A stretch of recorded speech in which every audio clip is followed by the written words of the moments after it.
Good evening everybody, स्वागत है आप सभी का अपने यूट्यूब चैनल मस्ती एकेडमी पर। दोस्तों मैं हूं सोनू सर और आज आपका जो है कि बॉटनी का सेकंड क्लास है। और कल तक हमने रूट्स के बारे में देख लिया था, यानी जड़ के बारे में, जिसको जो है कि हिंदी में क्या कहते हैं, मूल कहते हैं। जड़ जो होता है ये उर्दू लैंग्वेज होता है। तो जड़ तक हम देख लिए थे, जड़ का आज आपका रिविजन कर देते हैं। और उसके बाद हम देखने वाले किसके बारे में, तना, जिसको अंग्रेजी में क्या कहते हैं, स्टेम कहा जाता है। तो आज उसके बारे में देखेंगे। उसके बाद कुछ हम जानकारी लेंगे किसके बारे में, लीफ यानी कि पत्तियों के बारे में पढ़ेंगे। और फिर आपका ये समाप्त होगा। उसके बाद हम देखेंगे फ्रूट यानी कि फल के बारे में, फ्लावर यानी फूल के बारे में। तो देखिए आज आपका सेकंड क्लास है और सबसे पहले हम रूट का आपका रिवीजन करा देते हैं। तो देखिए कि रूट में हम बताए थे आपको कि रूट जो होता है ये क्या होता है कि पॉजिटिव फोटोट्रॉप होता है या पॉजिटिव जियोट्रॉप होता है। आप बताइए, आपको ध्यान में रखना है कि रूट का मतलब जड़ होता है। रूट का मतलब क्या होता है, हिंदी में बोले, उर्दू में बोले तो जड़ होता है, हिंदी में बोले तो मूल होता है। तो देखिए रूट जो होता है ये क्या करता है कि ये पृथ्वी के अंदर जो है कि ये डेवलप करता है। तो आप बताइए, हम आपको बताए थे कि यह एक अर्थ है और ये क्या है, रूट है।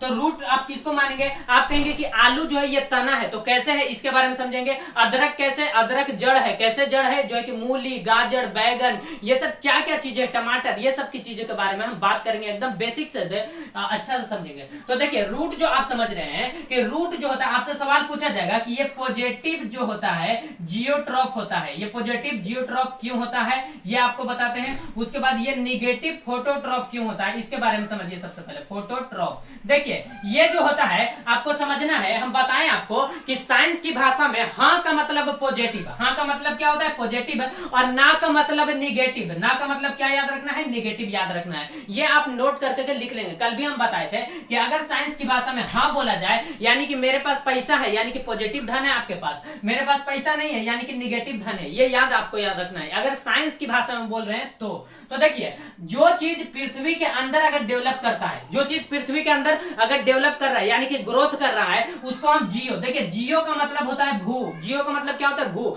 जैसे भूगर्भ विज्ञान, उसको अंग्रेजी में क्या कहते हैं, जियोलॉजी। क्या होता है, जियोलॉजी। तो जियो का मतलब भू यानी कि पृथ्वी के अंदर। तो ये आपको याद रखना है कि जो चीज पृथ्वी के अंदर अगर डेवलप करेगा ना, उसको हम जियोट्रॉपिक कहते हैं, यानी वो हमारा पॉजिटिव जियोट्रॉप होगा। अगर वो पृथ्वी के अंदर डेवलप नहीं करेगा, जैसे तना जो होता है ये पृथ्वी के बाहर डेवलप करता है, ये पृथ्वी के ऊपर डेवलप करता है। इसीलिए हम कहते हैं कि तना जो है ये निगेटिव जियोट्रॉप है। क्यों निगेटिव जियोट्रॉप है, क्योंकि ये पृथ्वी की ओर बढ़ ही नहीं रहा है। और जो पृथ्वी के ऊपर की ओर अगर बढ़ता है, जो क्या है, अगर लाइट की ओर जा रहा है, जैसे ऊपर क्या है, लाइट है, ऊपर क्या है, लाइट है। तो अगर जो चीज लाइट के ऊपर जा रहा है उसको कहेंगे कि पॉजिटिव। तो हमारा स्टेम जो हो जाएगा वो पॉजिटिव फोटोट्रॉप होगा। क्या होगा, पॉजिटिव फोटोट्रॉप। लेकिन आपसे सवाल पूछा जाएगा कि स्टेम यानी कि जो तना होता है, तो तना जो होता है ये निगेटिव जियोट्रॉप होगा कि नहीं होगा, तो हाँ ये निगेटिव जियोट्रॉप होता है। तो इन सभी के बारे में हम आपको बता दिए थे। तो देखिए आपको याद रखना है कि यहां पर हम बताए थे। आप बताइए कि सबसे नीचे में कौन सा होता है, इसको बोलते हैं रूट कैप। रूट कैप क्या करता है, रूट कैप जो होता है ये क्या करता है, ये मिट्टी को खोदने का काम करता है। रूट कैप मिट्टी को खोदने का काम करता है। जल को अवशोषण कौन करता है, जल को अवशोषित करता है रूट हेयर। कौन सा, रूट हेयर। आप कहेंगे कि सर मूली, देखिए ये है मूली, तो मूली को आप कहेंगे कि मूली जो होता है ये देख रहे हैं, ये है मूली। आप कहेंगे कि सर इसी शेप का तो गाजर भी होता है। हाँ तो गाजर भी आप ले सकते हैं। तो देखिए ये है मूली, ये क्या है, मूली है, और ये क्या है, गाजर है। ये क्या है, गाजर। तो आप बताइए गाजर। देखिए आपको याद रखना है कि मूली जो होता है, अगर आप कहेंगे कि सर जड़ का हम पहचान कैसे करेंगे, अगर हमसे कोई दे देगा कि सलजम जड़ है या तना है, आपसे पूछा जाएगा चुकंदर जड़ है या तना है, चुकंदर जड़ है या तना है, मूली जड़ है या तना है, गाजर जड़ है या तना है, कैसे पहचानेंगे। तो देखिए पहचानने का तरीका आपको बता रहे हैं, एकदम सिंपल। अगर जिसका नोकीला भाग, अगर जिसमें नोकीला भाग है, एकदम नोकी के समान दिखेगा, तो आप कहेंगे कि वो जड़ है। जैसे आप कहेंगे कि मूली जड़ है, गाजर जड़ है। आप देखिए इसी तरीके से आप देखेंगे कि सलजम, देखिए ये है सलजम। क्या है, ये सलजम है। क्या है, सलजम। तो देखिए सलजम जो है ना कि ये भी क्या है, जड़ है। सलजम में भी आप कहेंगे कि सर यहाँ पर भी तो नोकीला भाग होता है, एकदम नोकी होता है कि नहीं होता है। जैसे आप देख सकते हैं चुकंदर, देखिए आप यहाँ पर, ये है सलजम, ये क्या है, सलजम। देखिए ये दोनों जो होता है एक ही कैटेगरी का होता है, एक ही कैटेगरी का, यानी समझिए कि एक गोर होता है एक काला होता है। दो भाई, एक गोरा है एक काला है। तो अगर आप काला बना देते हैं, अगर आप क्या बना देते हैं, काला, क्या बना देते हैं, काला अगर बना देते हैं, तो यही आपका किस शेप का हो जाएगा, देखिए ये आपका क्या है, चुकंदर है। इसी को आप जो है कि ब्लैक से कलर कर दीजिए, तो ये आपका क्या कहलाएगा, चुकंदर। आप कहेंगे कि सर चुकंदर जो होता है ये रूट है या सूट है, रूट है या सूट है? तो देखिए चुकंदर जो होता है ये जड़ है। कैसा है, ये जड़ है। ये चीज आपको याद रखना है। आप पूछेंगे कि अदरक, आप पूछेंगे लहसुन, प्याज, आलू, ओल, ये सब क्या चीज है, इन सभी के बारे में बेसिक से डिटेल में हम आगे समझते हैं। उन सब के बारे में देखना है, तना में हम देखेंगे। तो यहाँ आपको समझना है कि ये आपका चुकंदर है। ये आपका क्या है, चुकंदर। तो देखिए कि चुकंदर, इसको क्या कहते हैं, बीट कहते हैं। क्या कहते हैं, बीट। तो आपको याद रखना है कि चुकंदर जो होता है ये क्या है, रूट है। चुकंदर रूट है। आप कैसे पहचानेंगे कि जिसमें अगर नोकी वाला भाग रहेगा, देखना है कि नहीं, यहाँ पर एकदम नोकीला भाग है, तो जहां पर आपको नोकी दिखेगा वो आप कहेंगे कि रूट है। जिसमें नोकी दिख रहा है आप कहेंगे क्या है, रूट है। इसमें भी नोकी है, आप कहेंगे क्या है, रूट है। यही वाला भाग को हम कहते हैं ना रूट कैप। क्या है, रूट कैप, जो कि ये क्या करता है कि मिट्टी के अंदर जो है कि धरती के अंदर मिट्टी खोदने का काम करता है। यही जैसे जैसे मिट्टी खोदता है वैसे वैसे क्या होता है कि ये वाला भाग नीचे की ओर चला जाता है। तो ये चीज आपको याद रखना है। आपसे पूछा जाएगा कि गाजर का हम रूट खाते हैं या सूट खाते हैं, तो हम रूट खाते हैं। मूली का रूट या सूट, तो हम रूट खाते हैं। क्या खाते हैं? हाँ, बात आता है कि इसी में आप देखेंगे तो आपको देखने को मिलेगा कि छोटा छोटा आप देखते हो कि रेशा क्या है। जब आप इसको उखाड़ेंगे आप जो है कि मिट्टी से, तो आप देखेंगे कि इसमें रेशा, वही होता है मूल रोम। क्या होता है, मूल रोम, जिसको हम रूट हेयर कहते हैं। ये बाल होता है, ये इसका क्या होता है, बाल होता है। इसमें भी आप देख सकते हैं ये इसका बाल होता है। तो आप कहेंगे कि ये मूली जो होता है ये चौड़ाई में विकास क्यों नहीं करता है,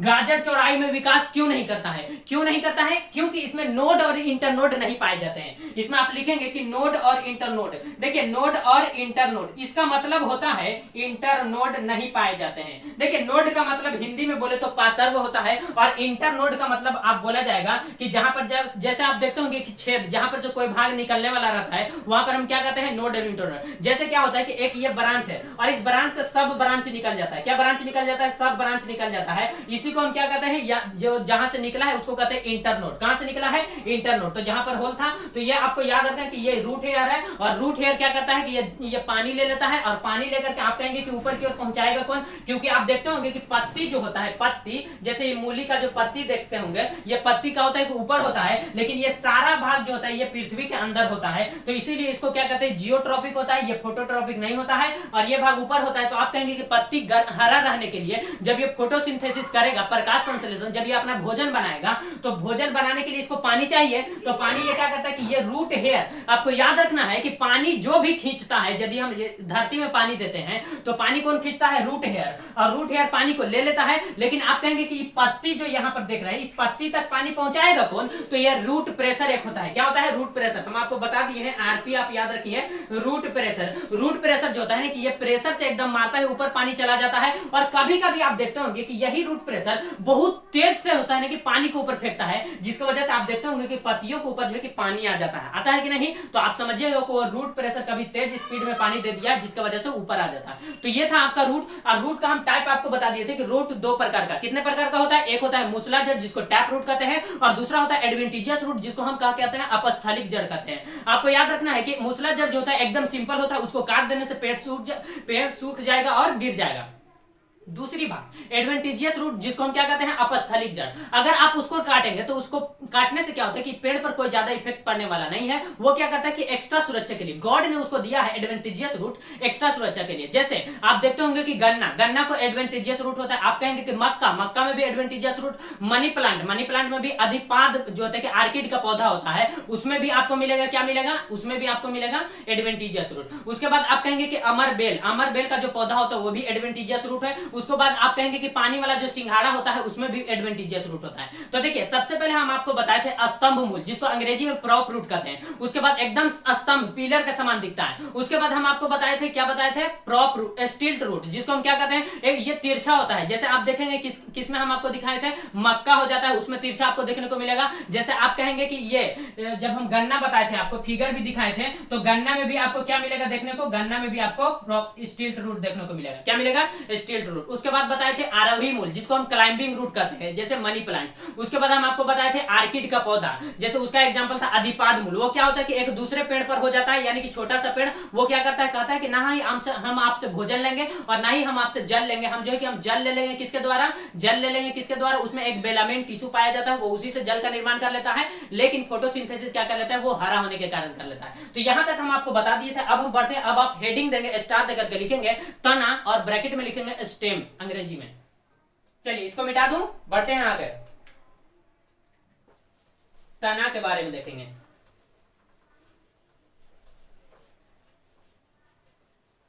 अब आपको पता चलेगा कि आप सोचते होंगे कि आलू जड़ है। बहुत से लोग समझते हैं ना कि आलू जो है ना ये जड़ है, क्योंकि ये पृथ्वी के अंदर होता है। ऐसा नहीं सोचना है कि जो पृथ्वी के अंदर होता है वो जड़ है, नहीं, गलत हो जाएगा। हम आपको एकदम बेसिक चीज बता दिए हैं कि जिसमें आपको अगर नोकीला चीज देखने को मिलेगा आप कहेंगे कि वो क्या है, जड़ है, और जिसमें नोकीला देखने को नहीं मिलेगा आप कहेंगे कि वो क्या है, तना है। देखिए आप यहां पर हेडिंग डालेंगे, क्या लिखेंगे, तना, तना, और ब्रैकेट में लिखेंगे स्टेम।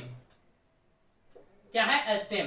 देखिए तना, तना किसको कहेंगे, इसको सबसे पहले समझिए कि हम बताएं आपको कि जो भी चीज क्या है, अगर पृथ्वी के ऊपर, अगर पृथ्वी के ऊपर पाया जाता है, यह हमारा अर्थ है, ये क्या है, अर्थ है, दिस इज अर्थ। तो देखिए अर्थ के नीचे जो भी पाया जाएगा उसको हम क्या कहते हैं, रूट कहते हैं। लेकिन अर्थ के ऊपर जो भी पाया जाएगा उसको हम क्या कहते हैं, सूट कहते हैं। क्या कहते हैं, सूट। तो ये आपको याद रखना है, ये आपका सूट है। ये जो तना देख रहे हैं ये क्या है, सूट है। तो ये सूट जो होता है ना, आपको याद रखना है कि जो अर्थ के ऊपर, जो अर्थ के ऊपर है उसको हम सूट कहते हैं, और जो अर्थ के नीचे उसको हम रूट कहते हैं। यानी कि जो पृथ्वी की ओर बढ़ रहा है उसको हम जड़ कहेंगे, और जो पृथ्वी के ऊपर यानी कि प्रकाश की ओर जो बढ़ रहा है उसको हम क्या कहते हैं, सूट कहते हैं। उसको हम क्या कहते हैं, सूट। आपसे पूछा जाएगा कि तना रूट है या सूट है, तो तना सूट है। आप कहेंगे कि पत्ती रूट है या सूट है, तो पत्ती सूट है। सब ब्रांच क्या है, सूट है। ब्रांच क्या है, सूट है। आप कहेंगे कि फल क्या है, सूट है। जितने भी फल क्या है, सूट है। तो ये आपको याद रखना, फूल क्या है, सूट है। तो देखिए यहां तक हम आपको बता दिए हैं, यानी अब हम किसके बारे में देख लिए, रूट के बारे में पढ़ चुके हैं पूर्ण रूप से। अब हम देखेंगे इसके ऊपर वाला, यही हमारा क्या कहलाता है, तना। यही हमारा क्या है, तना, जिसको हम स्टेम कहते हैं। यही तना जो होता है आगे जाकर के जब तना जब मोटाई में बढ़ने लगता है, तना क्या होता है, मोटाई में क्यों बढ़ता है, क्योंकि इसमें नोड और इंटरनोड पाए जाते हैं। तो नोड और इंटरनोड, नोड और इंटरनोड, तो तना में नोड और इंटरनोड पाए जाते हैं कि नहीं, तो तना में नोड और इंटरनोड पाए जाते हैं। तना में नोड इंटरनोड पाए जाते हैं कि नहीं पाए जाते, पाए जाते हैं, जिस कारण ये चौड़ाई में विकास करता है। आपको याद रखना है कि तना मोटा क्यों होता है, क्योंकि इसमें नोड और इंटरनोड पाए जाते हैं। देखिए आपको ये नहीं पता होता है कि आखिर तना ये मोटा क्यों हो जाता है, लेकिन जब जड़ नीचे से खोदते हैं तो जड़ मोटा नहीं होता है, एकदम वर्टिकल होता है। आप सोचते होंगे कि बहुत से जड़ आप देखते होंगे, वो जड़ नहीं होता है, वो रूट हेयर होता है। वही क्या होता है कि चौड़ाई में विकास करता है, क्योंकि रूट हेयर में जो होता है कि नोड इंटरनोड पाए जाते हैं। तो यह चीज आपको याद रखना है कि तना में नोड इंटरनोड पाए जाते हैं, जिस कारण ये चौड़ाई में विकास करते हैं। अगर आप कहते कि रूट में भी होता, तो रूट में तो आप देखते ना कि ऐसे ऐसे हो जाता, आप देख सकते थे, इतना बड़ा बड़ा इसका क्या हो जाता, नोड इंटरनोड की वजह से ऐसे ऐसे। जब इसका जड़ खोदते तो मान लिया जाता कि 2-2 किलोमीटर में ऐसे ऐसे इसका जड़ चला जाता। तो ये ऐसा नहीं होना चाहिए। तो हम देख रहे हैं किसके बारे में, स्टेम यानी कि तना। अब आप जो है कि ऊपर में एक एक करके लिखेंगे, नंबरिंग कर करके लिखेंगे तना के बारे में कि तना किसको कहा जाता है। लिखेंगे कि पृथ्वी के ऊपर जो भाग पृथ्वी के ऊपर पाया जाता है उसको हम क्या कहते हैं, तना कहते हैं, स्टेम कहते हैं। क्या कहते हैं, पृथ्वी के ऊपर, पृथ्वी के ऊपर पाया जाता है, पाया जाता है। दूसरा लिखेंगे इसमें नोड इंटरनोड पाए जाते हैं, नोड और इंटरनोड, नोड और इंटरनोड पाए जाते हैं। तीसरा आप लिखेंगे इसमें नोड और इंटरनोड पाए जाते हैं। इसमें नोड और इंटरनोड क्या पाए जाते हैं, नहीं पाए जाते हैं, तो इसमें नोड इंटरनोड पाए जाते हैं, जिस कारण ये चौड़ाई में विकास करता है, जिस कारण ये क्या करता है, चौड़ाई में वृद्धि। आपसे सवाल पूछा जाएगा कि तना जो होता है ये चौड़ाई में वृद्धि क्यों करता है, क्योंकि इसमें नोड और इंटरनोड पाए जाते हैं। तीसरा आप लिखेंगे कि ये पॉजिटिव फोटोट्रॉप होता है, फोटोट्रॉप। आप कहेंगे कि ये पॉजिटिव फोटोट्रॉप क्यों होता है, क्योंकि आपको याद रखना है तथा निगेटिव जियोट्रॉप होता है। देखिए आपको हम बताएं कि जो चीज जिधर की ओर विकास करेगा उसको कहते हैं। तो ये देखिए ये पॉजिटिव फोटोट्रॉप, फोटो का मतलब लाइट होता है, फोटो का मतलब क्या होता है, यानी कि जो प्रकाश की ओर विकसित करेगा उसको हम पॉजिटिव फोटोट्रॉप कहेंगे, और जो प्रकाश की ओर विकसित नहीं करेगा उसको हम निगेटिव जियोट्रॉप कहेंगे। क्या कहेंगे, निगेटिव जियोट्रॉप। क्या ये जो तना होता है ये पृथ्वी के अंदर जाता है, नहीं जाता है, जाता है, नहीं जाता है। तो ये चीज आपको याद रखना है। अब आप कहेंगे कि 4 नंबर क्या हो सकता है, तो 4 नंबर आप समझिएगा तना जो होता है ये कितने टाइप का होता है। तना जो होता है ये कितने टाइप का होता है, देखिए यही तना क्या होता है कि तना तना जब क्या होता है कि इसमें नोड और इंटरनोड पाए जाते हैं, जिस कारण ये चौड़ाई में विकास करता है, तो उसी को हम क्या कहते हैं, ब्रांच कहते हैं। उसी को क्या कहते हैं, ब्रांच कहते हैं। और यही ब्रांच आगे जाकर के सब ब्रांच में टूट जाता है। किसमें, सब ब्रांच में विभक्त हो जाता है। तो ये आपको याद रखना है, किसके कारण, नोड और इंटरनोड के कारण। इतना बात आप लिखिए जल्दी से फटाफट से, नहीं तो वीडियो को पॉज करके स्क्रीनशॉट लीजिए, क्योंकि बढ़ेंगे आगे। और अब हम देखने वाले हैं कि टाइप्स ऑफ तना, यानी कि तना का प्रकार। ये सब था कि फंक्शन ऑफ तना, तना का काम क्या है, ये सब आप समझ सकते हैं। इसके बाद अब हम देखते हैं टाइप्स ऑफ तना, तना का प्रकार। चलिए इसको मिटा दूं, चलिए मिटा देते हैं। अब आप लिखेंगे टाइप्स ऑफ स्टेम, तना के प्रकार देखेंगे। किसके प्रकार देखेंगे, तना के प्रकार। देखिए हम आपको जो है कि कुछ फिगर दिखाते हैं, आप इस फिगर से समझिएगा कि तना कितने प्रकार का होता है। ऐसे मेनली आप लिख लेंगे कि तना जो होता है, तना 3 प्रकार का होता है। कितने प्रकार का, 3 प्रकार का होता है। कितने प्रकार का होता है, 3 प्रकार का। देखिए फिगर से हम आपको दिखाते हैं। यह एक क्या है, अर्थ है, यह दूसरा अर्थ है, यह तीसरा अर्थ है। क्या है, तीसरा अर्थ है। यहां आपको देखना है, हम आपको कुछ दिखा रहे हैं। देखिए ये जो आप नीचे देख रहे हैं, ये देखेंगे,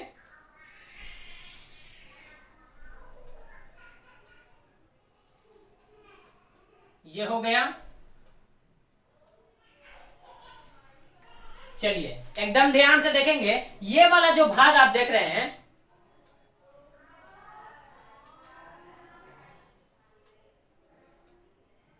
आप बताइएगा।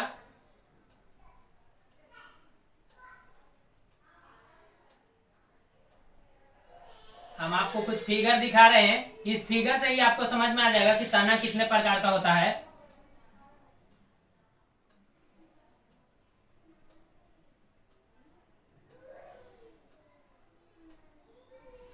एकदम ध्यान से देखेंगे।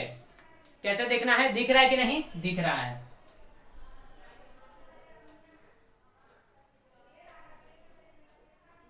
चलिए अब आपको क्या समझना है, एकदम 100% आपको समझ में आने वाला है। ये नीचे समझिए कि ये सीड है। अच्छा सा फिगर बना देते हैं ताकि आपको समझने में आसानी हो। आप लोग भी जो है कि फिगर बनाते चलेंगे। क्या करेंगे, फिगर बना लेंगे। चलिए ये रहा तीसरा फिगर।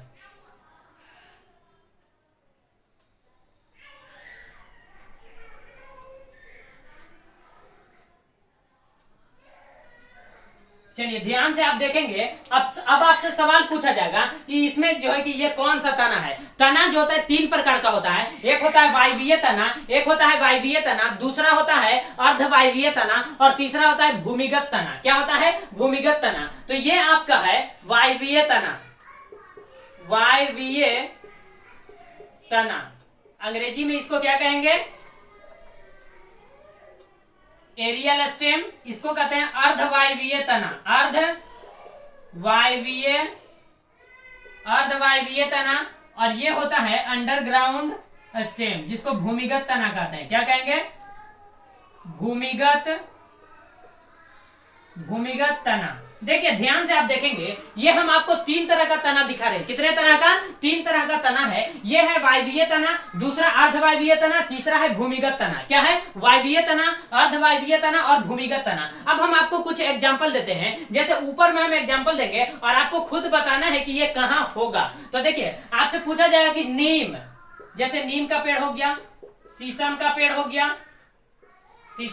गया, आम का पेड़ हो गया, जामुन का पेड़ हो गया, ये सब किस में आएगा। तो देखिए आपको याद रखना है कि नीम, शीशम, आम, आप इन सभी पेड़ों को देखते होंगे कि ये जो धरती के अंदर से निकलता है और एकदम प्रकाश की ओर चला जाता है। कहां चला जाता है, एकदम प्रकाश की ओर चला जाता है। आप यही सब ज्यादा देखते होंगे। तो देखिए ये जो हमारा कहलाता है वायवीय तना, एकदम वायु की ओर चला जाएगा। कहां चला जाएगा, वायु की ओर एकदम चला जाएगा, लाइट की ओर चला जाता है। तो वायवीय तना में आपका आ जाता है शीशम,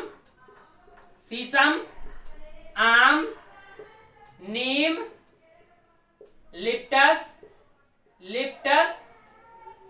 ये सब आपका इसमें आ जाता है। तो ये आपको याद रखना है कि नीम, शीशम, आम, यानी कि वैसा तना जो एकदम डायरेक्ट जड़ से निकले, अर्थ पर आए, उसके बाद एकदम ऊंचाई की ओर चला जाता है, उसको क्या कहते हैं, वायवीय तना। क्या कहते हैं, वायवीय तना। तो ये आपको याद रखना है कि वायवीय तना, जिसको अंग्रेजी में क्या कहते हैं, एरियल स्टेम, क्या कहते हैं, एरियल स्टेम। तो एरियल स्टेम देखिए कि यहां से निकला और निकलने के बाद एकदम डायरेक्ट कहां चला गया, पृथ्वी के ऊपर। कहां चला गया, एकदम पृथ्वी से ऊपर, एकदम बहुत लंबी ऊंचाइयों तक चला जाता है। उसको हम क्या कहते हैं, वायवीय तना, जिसको हम जैसे शीशम हो गया, आम हो गया, नीम हो गया, लिप्टस हो गया, बहुत लंबा लंबा होता है कि नहीं होता है। लेकिन अब हम बात करते हैं कुछ, जैसे एग्जांपल आपको देंगे कि घास, क्या है, घास।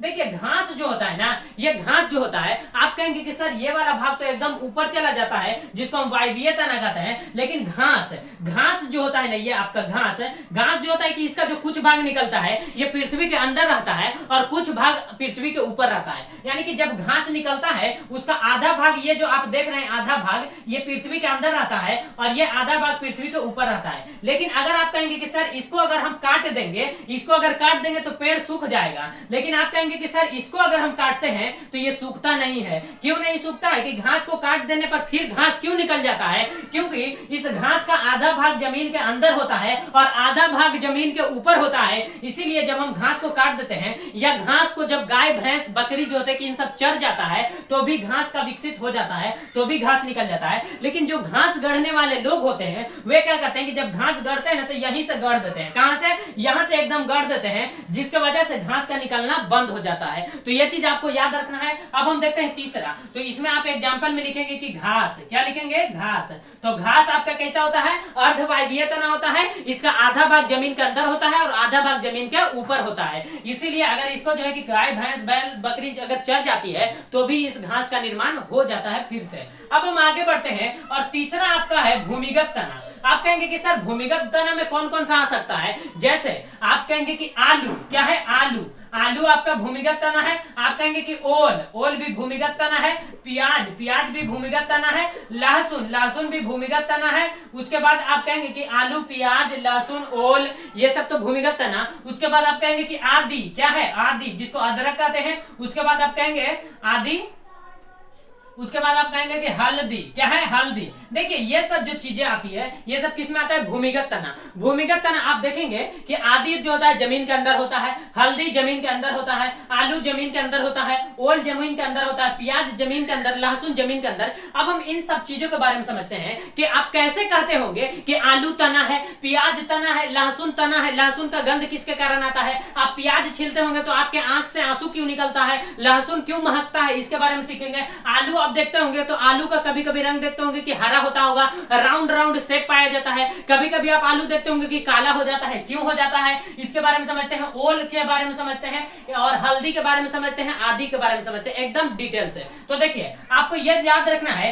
कि भूमिगत तना, जिसको अंग्रेजी में क्या कहते हैं, अंडरग्राउंड स्टेम, क्या कहते हैं, अंडरग्राउंड स्टेम। जैसे आप इसमें एग्जांपल के लिए लिखेंगे आदि, क्या लिखेंगे, आदि, और इसी से मिलता जुलता है हल्दी, आदि, हल्दी। दूसरा आप लिखेंगे प्याज, लहसुन, प्याज,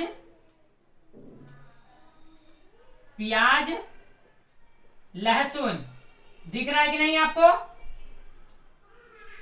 चलिए दिख रहा है। उसके बाद तीसरा लिखेंगे आलू, और ओल। दिख रहा है ना, चलिए दिख रहा है। तो देखिए इतना चीज आपको याद रखना है, इतना याद रखना है आपको। क्या क्या याद रखना है, इसको ऊपर वाला मिटा देते हैं कि वायवीय तना किसको कहते हैं, अर्धवायवीय तना किसको कहते हैं। यानी कि वायवीय तना वो है जो पूरी तरीके से वायु में एकदम चला जाता है, उसको वायवीय तना कहते हैं। जिसका आधा भाग वायु में होता है और आधा भाग बिना वायु में यानी कि जमीन के अंदर होता है, उसको अर्धवायवीय तना कहते हैं। जैसे घास जो होता है इसका आधा भाग ऊपर होता है और आधा भाग नीचे होता है। जब घास को गाय भैंस बैल बकरी जब चर जाती है तो भी घास का निर्माण हो जाता है। लेकिन आप कहेंगे कि सर इस पेड़ को यदि हम काट दें, क्या करेंगे, काट देंगे तो क्या ये इस पेड़ का निर्माण होगा। आप कहेंगे कि क्या ये यहाँ से शीशम फिर से उगेगा, क्या ये यहाँ से आम होगा, नीम होगा, लिप्टस होगा, नहीं होगा, वो सूख जाता है। लेकिन अगर आप घास को गढ़ देंगे, घास को जब गाय भैंस बकरी खा जाती है तो भी इसका निर्माण हो जाता है, क्योंकि ये अर्धवायवीय तना है, आधा भाग इसका जमीन के अंदर होता है।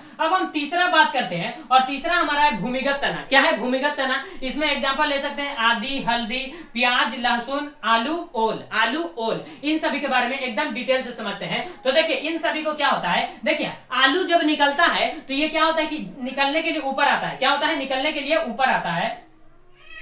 इसको और थोड़ा ऊपर होना चाहिए।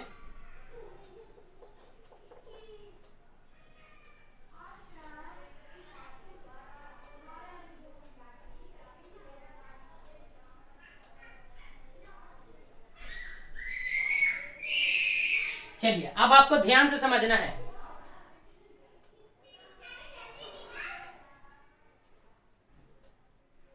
चलिए आपको ध्यान से समझना है कि ये जो आप देख रहे हैं ये कैसा है, भूमिगत तना। ये क्या है, भूमिगत तना, और इसको अंग्रेजी में क्या कहते हैं, अंडरग्राउंड स्टेम। क्या कहेंगे, अंडरग्राउंड स्टेम कहते हैं। देखिए आदि जो होता है और ये हल्दी होता है, इसको जो है कि एक टेक्निकल नाम दिया गया है। और आपको याद रखना है कि आलू ओल को कंद कहते हैं, लहसुन प्याज को क्या कहते हैं, सलकंद कहते हैं, लेकिन आदि और हल्दी को क्या कहते हैं, आदि और हल्दी को प्रकंद कहते हैं। एक एक्स्ट्रा नाम दिया गया है। आपसे सवाल इसे देखिए, आप एग्जाम में जितना भी सवाल पूछा जाता है ना आपसे आप वायवीय से पूछेगा, ना आपसे अर्धवायवीय तना से पूछेगा, आपसे सवाल पूछेगा भूमिगत तना यानी कि अंडरग्राउंड स्टेम से पूछता है कि आलू जो है कि तना है या जड़ है, अगर तना है तो कैसे है और अगर जड़ है तो कैसे है, इसका आप बताइए। दूसरा पूछेगा कि प्याज जो है, प्याज का जो गंध होता है किसके कारण आता है, प्याज जो है कि जब हम क्या करते हैं, काटते हैं तो हमारी आंखों से आंसू क्यों निकल जाता है। उसके बाद बात करेगा कि आलू, आलू जो है कि ये तना कैसे है, तो इसको समझिए। देखिए ये जो होता है ना, ये जो आप देख रहे हैं भूमिगत तना अंडरग्राउंड स्टेम,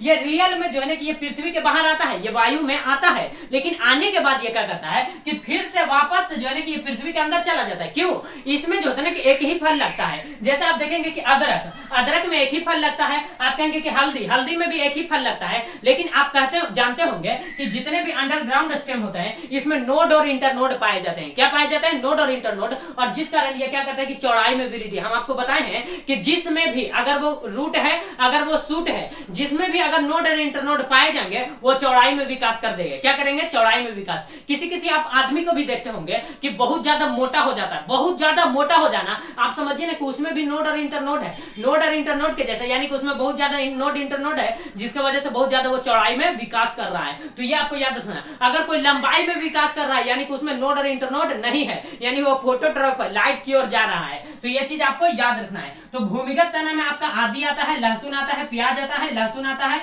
आलू आता है, ओल आता है। आपसे सवाल पूछा जाएगा कि देखिए प्याज और लहसुन में ज्यादा मात्रा में क्या पाया जाता है, पानी। प्याज और लहसुन में ज्यादा मात्रा में क्या पाया जाता है, पानी। तो आप यहाँ पर लिखेंगे कि इसमें पानी पाया जाता है। लेकिन आदि और हल्दी में जो है ना, आदि और हल्दी ये क्या करता है, ये किसमें फायदा करता है। उसके बाद आप कहेंगे कि आलू और ओल, आलू और ओल में जो होता है ना ये क्या करता है कि पेट भरने का काम आता है। तो पेट भरने का काम आएगा आपका कौन सा, पेट भरने, पेट भरने का काम आता है आलू। देखिए आलू का ही अगर आप बड़ा रूप देखेंगे तो वही ओल कहलाता है। आलू का बड़ा रूप क्या कहलाता है, ओल कहलाता है। तो देखिए आलू ओल, इसको क्या कहते हैं, कंद कहते हैं। क्या कहते हैं, कंद कहते हैं। और प्याज और लहसुन को सलकंद कहते हैं। क्या कहते हैं, सलकंद कहते हैं। जबकि आपको ध्यान में रखना है कि आदि और हल्दी को प्रकंद कहते हैं। क्या कहते हैं, ये बात आपको याद रखना है, बहुत ही इंपॉर्टेंट है। इसी से सवाल पूछता है। हम आपको बार बार बता रहे हैं कि जो भी एग्जाम में सवाल पूछता है वो भूमिगत तना से यानी कि अंडरग्राउंड स्टेम से ही सवाल पूछा जाता है कि आलू जो है ये तना है यानी कि स्टेम है तो कैसे है,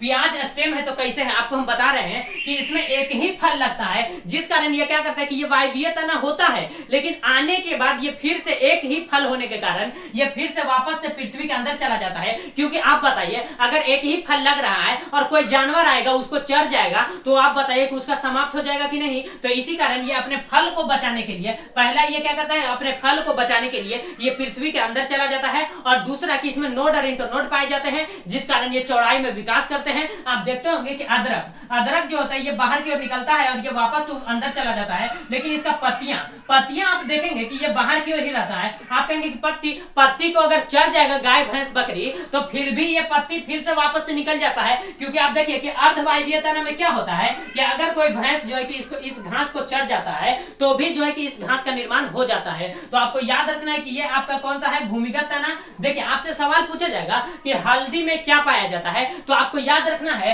कि हल्दी में कुरकुमीन पाया जाता है। देखिए आप, मैं महिलाओं को जो है कि एक खास कर इंपॉर्टेंट बता रहा हूं बात कि हल्दी जब खाना बनाए तो हल्दी की मात्रा ज्यादा डाले। क्यों, हल्दी में कुरकुमीन पाया जाता है और कुरकुमीन जो है ना कि ये कैंसर से बचाता है। यदि आप हल्दी ज्यादा मात्रा में खाएंगे तो आपको कैंसर ना के बराबर होगा। मैं वादा करता हूं आपको कैंसर होगा ही नहीं। तो हल्दी में आप याद रखेंगे कि हल्दी में क्या पाया जाता है, हल्दी में आप लिखेंगे, हल्दी देकर के डैश देंगे और लिखेंगे कि कुरकुमीन, कुरकुमीन। हल्दी में क्या पाया जाता है, कुरकुमीन। और ये कुरकुमीन जो है कि आपको कैंसर से बचाता है। दूसरी बात आपको याद रखना है कि हल्दी में कुरकुमीन और ये कैंसर से बचाता है। उसके बाद देखिए प्याज, प्याज आप काटते होंगे तो आपके आंखों से आंसू आ जाता है। क्यों? इसमें सल्फोनिक अम्ल पाया जाता है। तो प्याज में सल्फोनिक अम्ल, प्याज में सल्फोनिक अम्ल पाया जाता है। आपको याद रखना है कि प्याज में सल्फोनिक अम्ल पाया जाता है, जिस कारण जब आप प्याज काटते हैं तो आपके आंखों से आंसू आता है। तो आपको याद रखना है कि प्याज काटते वक्त जब आंख से आंसू आ रहा है यानी कि वो सल्फोनिक एसिड के कारण आ रहा है। प्याज में क्या पाया जाता है? Sulphonic acid. लेकिन आपके आंख से जो आंसू निकलता है ना, वह एक लैक्राइमल ग्लैंड से निकलता है। किससे निकलता है? हम आपको पढ़ा चुके हैं जब हम ग्लैंड चैप्टर यानी ग्रंथि पढ़ा रहे थे, तब हम आपको बताए थे कि आंख का जो आंसू निकलता है वो लैक्राइमल ग्लैंड से निकलता है। किससे निकलता है? लैक्राइमल ग्लैंड से निकलता है। आपको हम बता चुके हैं। अगर आपको यह नहीं समझ में आया कि लैक्राइमल ग्लैंड कैसे होता है, कहां से निकलता है, तो हम बता चुके हैं। आप जाकर के आप इस वीडियो को जो है कि आप इसमें जो है कि आई बटन पर जाकर देख सकते हैं, और नहीं तो आपको हम इस वीडियो के डिस्क्रिप्शन में इसका लिंक दे देते हैं, आप जाकर के देख सकते हैं। उसके बाद बात करते हैं कि लहसुन। सवाल आपसे पूछा जाएगा कि लहसुन का जो गंध होता है वो किसके कारण होता है? तो लहसुन में एलासीन पाया जाता है। लहसुन में क्या पाया जाता है? एलासीन। लहसुन में क्या पाया जाता है? इधर लिख दे, इधर लिख देते हैं। तो लहसुन क्या है? लहसुन। लहसुन में जो गंध होता है वो एलासीन के कारण। किसके कारण होता है? एलासीन। लहसुन क्यों महकता है? एलासीन के कारण। लेकिन जब सवाल आपसे यह पूछेगा कि इसमें तत्व कौन सा पाया जाता है, यानी कि एलिमेंट कौन सा पाया जाता है, तो इसमें आपको याद रखना है कि तत्व जो होता है वो कौन सा होता है? सल्फर। क्या पाया जाता है? सल्फर।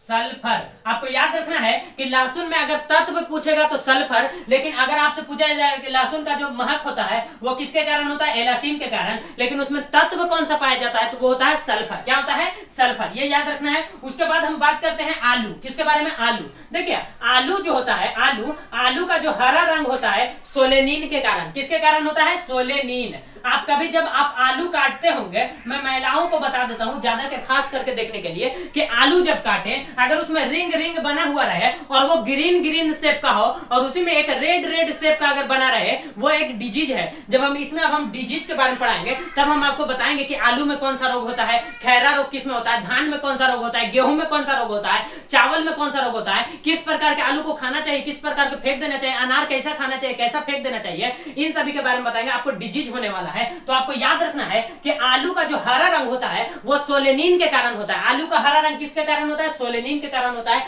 आप देखते होंगे कि राउंड राउंड शेप में होता है। लेकिन जब आप आलू को उबाल देते हैं, क्या करते हैं? उबाल देते हैं। तो उबालने के बाद आप देखते होंगे कि वही जो ग्रीन कलर का जो शेप होता है सोलेनिन, वही ब्लैक हो जाता है। क्यों? तो आपको याद रखना है कि आलू का काला रंग, आलू का जो काला रंग होता है वो ऑक्सीजन की कमी के कारण, ऑक्सीजन की कमी के कारण। तो आलू में अगर जो है कि काला रंग आप देख रहे हैं यानी कि उसमें ऑक्सीजन की कमी है। अब तीसरा आपका बचता है आलू, आप देख ही लिए, और ओल देख ही ले।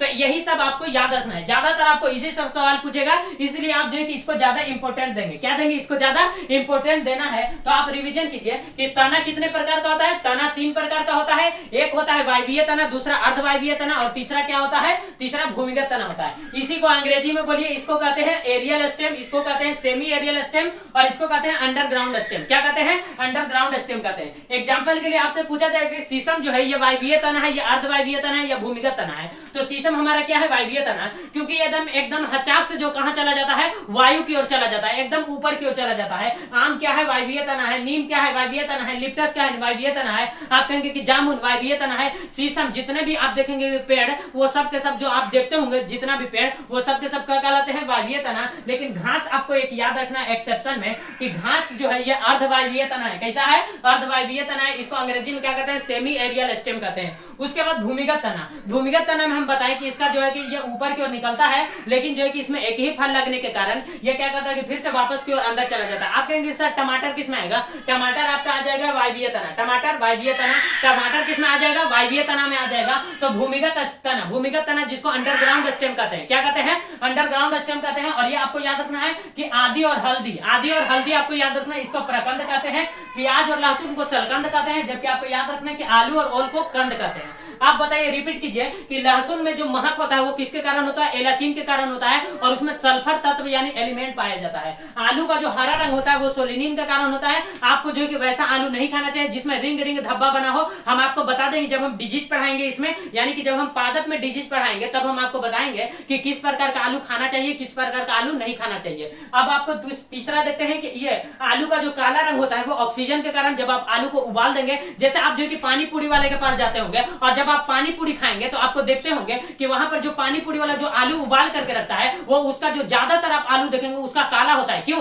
उसके आलू में ऑक्सीजन की कमी हो जाती है जिसके कारण वो काला हो जाता है। आपको वैसा आलू नहीं खाना चाहिए, इससे भी डिजीज होता है, ये आपको याद रखना है। उसके बाद देखिए कि प्याज में जो महक होता है वो किसके कारण होता है? तो प्याज में सल्फोनिक एसिड पाया जाता है जिस कारण आपके आंखों से आंसू निकलता है। आपके आंखों से जो आंसू निकलता है वो किस ग्लैंड से निकलता है? तो लेक्राइमल नामक ग्लैंड से निकलता है। और इसमें जो है कि कौन सा पाया जाता है जो कीटाणुओं को मार देता है? इसमें लाइसोजाइम नामक एंजाइम पाया जाता है। जब हम आपको एंजाइम पढ़ाए थे तब हम आपको बताए थे कि प्याज में जो होता है, ये जो हमारी आंखों में जो आंसू होता है, आंसू में कौन सा ग्लैंड पाया जाता है? Lacrimal gland. और जब आंसू निकलता है तो जो प्याज से जो सल्फोनिक एसिड के कारण जो आंसू निकला था उस आंसू में जितने भी कीटाणु होते हैं वो उसको मार देता है। कौन मार देता है? सल्फोनिक। ये अब हम बात करते हैं आगे बात आता है कि लहसुन का गंध होता है किसके कारण? एलासिन के कारण। इसमें सल्फर पाया जाता है। हल्दी में हम आपको बताएं कि महिलाओं को मैं ज्यादातर बता दे रहा हूं कि जो भी महिला लोग खाना बनाएंगे तो आपको याद रखना है कि ज्यादातर मात्रा में हल्दी का उपयोग करें क्योंकि हल्दी में कुरकुमीन पाया जाता है और कुरकुमीन जो होता है ये आपको कैंसर कभी नहीं होने देगा। जितना ज्यादा आप हल्दी खाएंगे आपको कैंसर होने वाला नहीं है। तो अब हम आगे बढ़ते हैं और आगे आपका ये आप समाप्त हो चुका है। ये था आपका तना के बारे में। अब आपको पढ़ना है किसके बारे में? लीफ यानी कि पत्ती के बारे में। पत्ती किसको कहा जाता है? पत्ती जो होता है ये क्षैतिजता विकास करता है। कैसे विकास करता है? आज हम आपको पत्ती के बारे में कुछ आपको बता दे रहे हैं आइडिया, और कल के क्लास में इसके बारे में पढ़ाएंगे। तो देखिए पत्ती जो होता है ये लेटरल क्या होता है? लेटरल होता है। ये चौड़ाई में विकास करता है। कैसे करता है? क्षैतिजता विकास करता है। और पत्ती दो प्रकार का होता है। एक होता है कि पत्ती कितने प्रकार का होता है? दो प्रकार का। एक सिंपल होता है, दूसरा संयुक्त होता है। एक सिंपल, दूसरा संयुक्त होता है। सिंपल वाला जिसका आप साइड वाला भाग देखेंगे जो कटा हुआ नहीं रहता है, जैसे आम का पत्ती, केला का पत्ती, केला का पत्ती जो है कि आम का पत्ती, केला का पत्ती, जामुन का पत्ती, ये सब कैसा होता है? ये सब आपको ध्यान में रखना है कि ये सब सिंपल पत्ती है। कैसा है? सिंपल। दूसरा हम बात करते हैं संयुक्त पत्ती। संयुक्त पत्ती में क्या होता है कि उसका जो साइड वाला जो बाहर वाला भाग होता है जिसको मार्जिन कहते हैं। क्या करते हैं? जैसे आप कॉपी में लिखते होंगे तो उसमें भी मार्जिन छोड़ा जाता है, तो उसी तरीके से इसमें क्या होता है कि अगर आप देखेंगे पत्तियों का साइड भाग कटा हुआ है उसको हम क्या कहते हैं? संयुक्त पत्ती कहा जाता है। क्या कहा जाता है? संयुक्त पत्ती। जैसे आप कहेंगे कि गुलाब का पत्ती, किसका? नीम का पत्ती, ये सब कैसा होता है? संयुक्त होता है। तो इसके बारे में कल के क्लास में पढ़ेंगे। मिलेंगे नेक्स्ट क्लास में। जय हिंद।